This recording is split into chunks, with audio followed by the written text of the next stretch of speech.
অনেকেই কানাডায় আসার ক্ষেত্রে শীতকে অনেক ভয় পান, কিন্তু ভয় পাওয়ার কোনো কারণ নেই।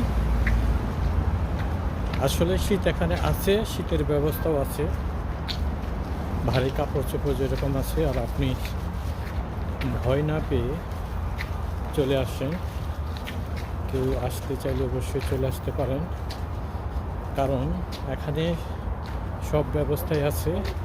আপনি বাসে উঠবেন, বাসেও হিটারের ব্যবস্থা আছে, মেট্রোতে হিটারের ব্যবস্থা আছে। আপনি গাড়ি কিনতে পারবেন, এখানে গাড়ি খুবই কম দামে পাওয়া যায়, বাংলাদেশের মতো তো দাম নয়।